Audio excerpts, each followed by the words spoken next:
and that particular forum that brings together stakeholders from different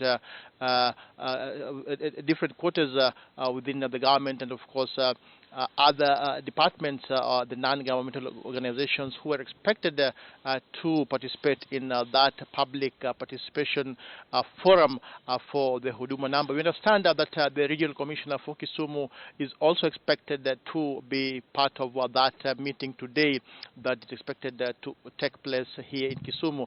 So of course we'll be able to give you an up-to-date information as far as that particular issue of the Huduma number public participation forum is concerned here in Kisumu. Like I mentioned, tomorrow we expect the CS for Interior, Dr. Fred Matiang'i, to attend that public participation forum on the Huduma number.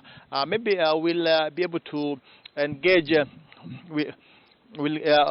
We'll be able to engage other leaders who are attending that particular forum, just to try and establish the main agenda in that particular program. That is one among other stories that we are focusing on today. The second story is that two people have already been arrested in relation to yesterday's incident where two people were killed in Nyamware Beach within Kisumu East constituency following a brawl that ensued within the local pub. It's called the Westgate pub in that particular beach. We understand that the police have already arrested the two people in relation to that murder. Remember yesterday, according to the details that we gathered, is that one reveler, the two revelers were taking liquor in that local pub before one of them hacked the other to death and later on tried to escape.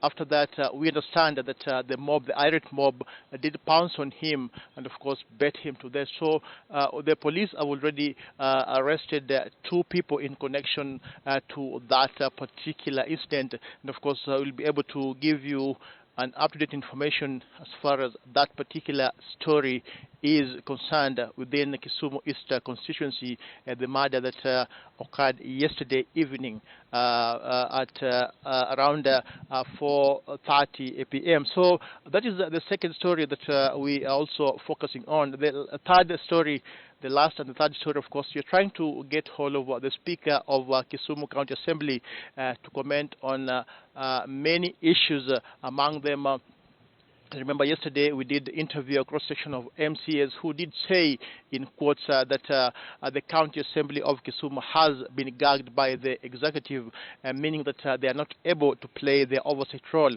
And of course, it will be interesting to get to know from the Speaker of the County Assembly whether the allegations by the MCAs and the claims by the MCAs who are saying that the County Executive, of course, gagged the members of the County Assembly is true or false. So we are trying to get hold of the Speaker, Elisha Oraro, just to comment on those particular issues. And of course, it will also be interesting to get his views and comments concerning the issue of the Nairobi County government, maybe just to try and get to know what he, as a Speaker of the Kisumu County Assembly, thinks about that particular move that we saw yesterday, where the Nairobi County government did hand over some documents to the national government. So those are the key stories that today we are focusing on in Kisumu. We'll be able to give you an up-to-date information as far as those stories are concerned. Key among them is the public participation forum for the Huduma number, where we expect quite a number of government officials to attend, led by the PS for ICT, Jerome Ochieng. Baraka Karama, thank you so much for that brief from Kisumu County. A year after the government announced intention to launch the Huduma number, we'll have Principal Secretary in charge of Interior, that is Karanja Kivisho, to Kisumu County for a public forum over the same exercise. Many questions that have been asked since the exercise was concluded last year. When it comes, have you received your Huduma number, the card and everything? Yep. No, have you? Me too. So we'll get to see what comes up from that particular forum in Kisumu.